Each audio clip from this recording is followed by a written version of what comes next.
Assistam a Jojo Rabbit, por favor.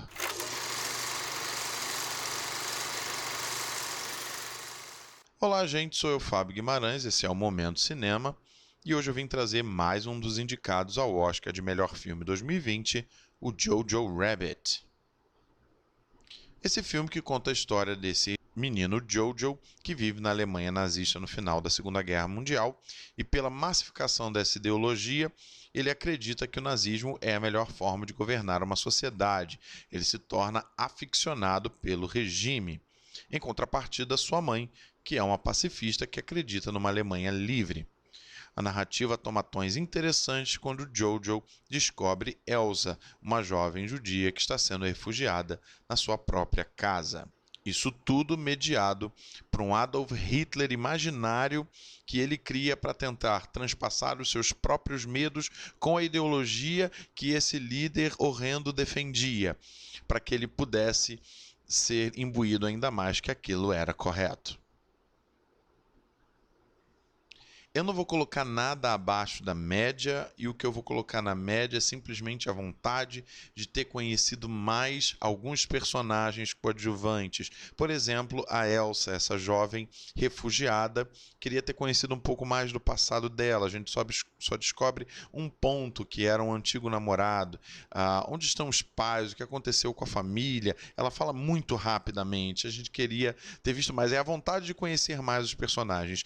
E do York, eu queria ter visto mais desse que é o melhor amigo do Jojo.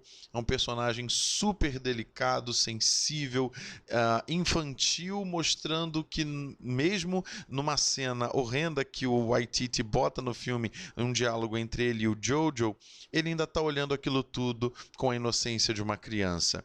Então é super legal a construção desse personagem, que eu queria só ter visto mais. Agora, acima da média, eu tenho que começar destacando Scarlett Johansson. Ela faz uma mãe que foge aos padrões e acho que ensina tanto para tantas famílias o que ela faz nesse filme. Ela entende que o filho está radicalizado nessa ideologia. Então, ela não vai tentar destituir esse pensamento da cabeça dele com argumentos, porque ela sabe que ela não vai conseguir. Ela usa outra arma, ela usa o amor. Ela usa o carinho de mãe. E a doçura materna é transpassada nessa força da atuação da Johansson. Ela tenta o tempo todo mostrar isso ao Jojo.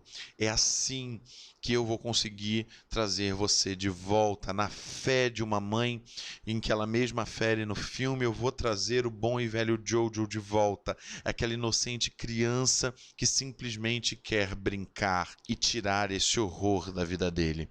É impressionante a belíssima e humanizada atuação da Johansson.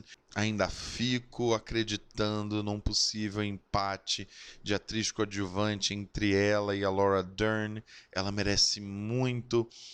Teve um ano incrível e por essa personagem ela poderia vencer o Oscar. Mas eu tenho que destacar esse jovem ator que faz o Jojo, Roman Griffin Davis. Foi indicado ao Globo de Ouro de ator de comédia ou musical e merecedor. Ele, para mim, é a prova viva de que existem habilidades e competências e que a educação deve progredir em relação a isso, e mais do que isso, é a prova viva que se deve investir nisso.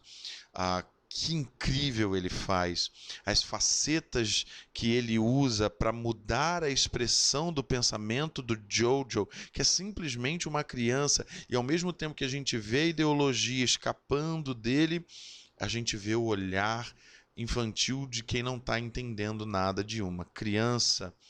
Além disso, do meio para o final do filme, o filme fica mais forte, com cenas extremamente pesadas, e ele dá conta, e ele nos emociona, e ele nos carrega.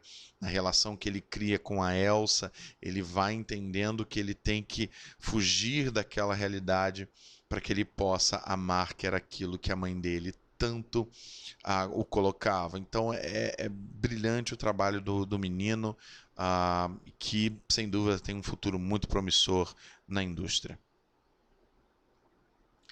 E eu tenho que destacar o Taika Waititi em 3 aspectos. Primeiro, como ator, ele faz esse Adolf Hitler imaginário, ele é a comédia do filme ácida, satírica, irônica, e ele faz isso com maestria, principalmente no primeiro ato da produção.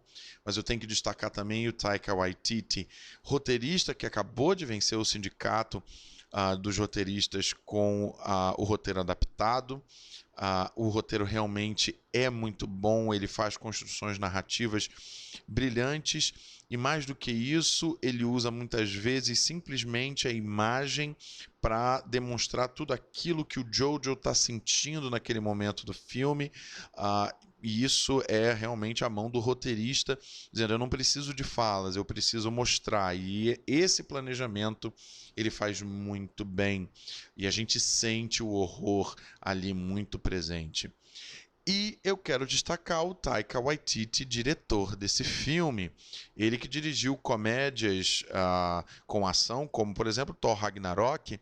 Aqui ele tem sua obra-prima. Ele não tem nenhuma inovação. Ele pega a câmera e ele favorece a história.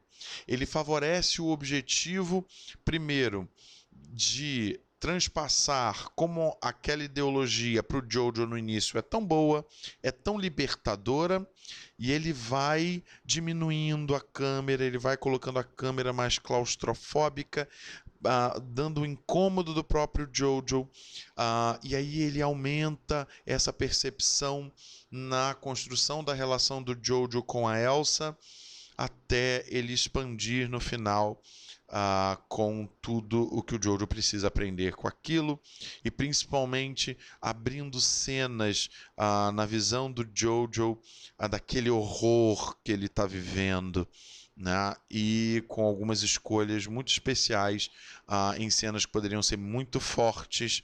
Ele escolhe muito bem onde posicionar todo o enquadramento. Então, parabéns para o Waititi em todos os 3 aspectos que ele coloca no filme. Espero ver muito mais desse lado humanizado do diretor.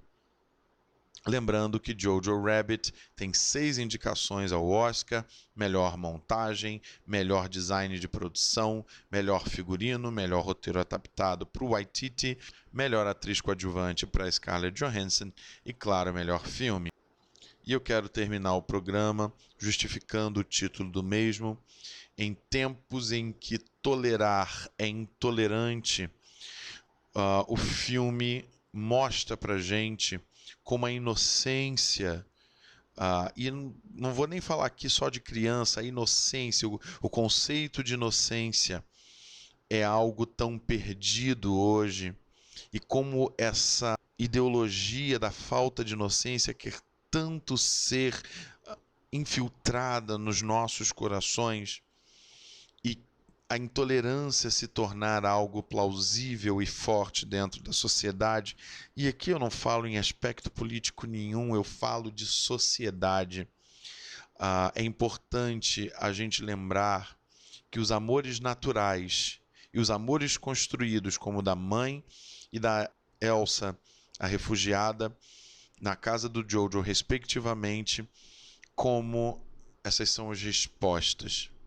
A minha reflexão é só uma, e talvez seja para qualquer pessoa que esteja me escutando agora, que às vezes vive um horror diário, um horror em algum momento, ou quando vivermos um horror. Lembre da coisa mais natural do mundo. Lembre do amor da sua mãe, do toque suave daqueles que são sua família, daqueles que você ama. Lembre desse amor mais natural e vivo do mundo. E quem sabe a gente pode transformar e mudar o horror em brilhantismo. Eu sou Fábio Guimarães e a gente se vê no cinema.